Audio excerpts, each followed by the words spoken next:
Chapter 14 of The Science of Being Great by Wallace D Wattles. Action at Home. Do not merely think that you are going to become great. Think that you are great now. Do not think that you will begin to act in a great way at some future time. Begin now.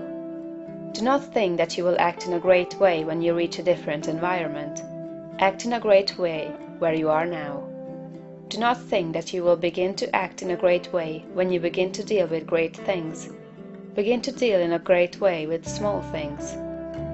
Do not think that you will begin to be great when you get among more intelligent people or among people who understand you better. Begin now to deal in a great way with the people around you. If you are not in an environment where there is scope for your best powers and talents, you can move in due time. But meanwhile, you can be great where you are. Lincoln was as great when he was a backwoods lawyer as when he was president. As a backwoods lawyer, he did common things in a great way, and that made him president. Had he waited until he reached Washington to begin to be great, he would have remained unknown. You are not made great by the location in which you happen to be, nor by the things with which you may surround yourself. You are not made great by what you receive from others, and you can never manifest greatness so long as you depend on others. You will manifest greatness only when you begin to stand alone. Dismiss all thought of reliance on externals, whether things, books, or people. As Emerson said, Shakespeare will never be made by the study of Shakespeare. Shakespeare will be made by the thinking of Shakespearean thoughts. Never mind how the people around you, including those of your own household, may treat you. That has nothing at all to do with your being great. That is, it cannot hinder you from being great. People may neglect you, and be unthankful and unkind in their attitude toward you. Does that prevent you from being great in your manner and attitude toward them? Your Father, said Jesus, is kind to the unthankful and the evil. Would God be great if he should go away and sulk because people were unthankful and did not appreciate him? Treat the unthankful and the evil in a great and perfectly kind way, just as God does. Do not talk about your greatness. You are really, in essential nature, no greater than those around you.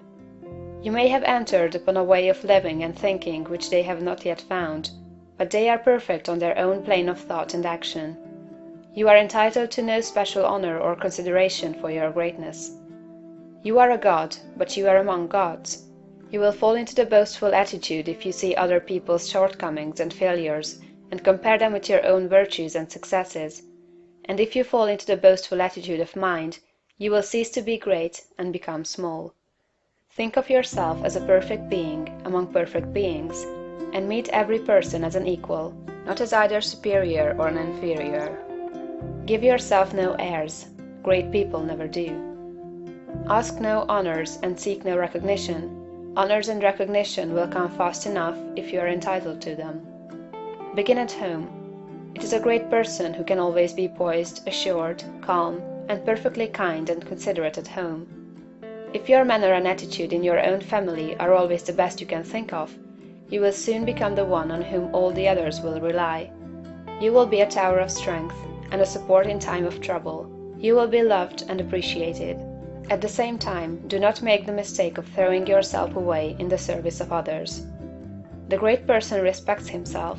He serves and helps, but he is never slavishly servile. You cannot help your family by being a slave to them, or by doing for them those things that by right they should do for themselves. You do a person an injury when you wait on him too much. The selfish and exacting are a great deal better off if their exactions are denied. The ideal world is not one where there are a lot of people being waited on by other people. It is a world where everybody waits on himself. Meet all demands, selfish and otherwise, with perfect kindness and consideration. But do not allow yourself to be made a slave to the whims, caprices, exactions, or slavish desires of any member of your family. To do so is not great, and it works an injury to the other party. Do not become uneasy over the failures or mistakes of any member of your family, and feel that you must interfere. Do not be disturbed if others seem to be going wrong, and feel that you must step in and set them right. Remember that every person is perfect on his own plane. You cannot improve on the work of God. Do not meddle with the personal habits and practices of others, though they are your nearest and dearest. These things are none of your business. Nothing can be wrong but your own personal attitude. Make that right, and you will know that all else is right. You are a truly great soul when you can live with those who do things that you do not do, and yet refrain from either criticism or interference. Do the things that are right for you to do, and believe that every member of your family is doing the things that are right for him. Nothing is wrong with anybody or anything. Behold, it is all very good. Do not be enslaved by anyone else, but be just as careful that you do not enslave anyone else to your own notions of what is right. Think, and think deeply and continuously. Be perfect in your kindness and consideration. Let your attitude be that of a god among gods, and not that of a god among inferior beings.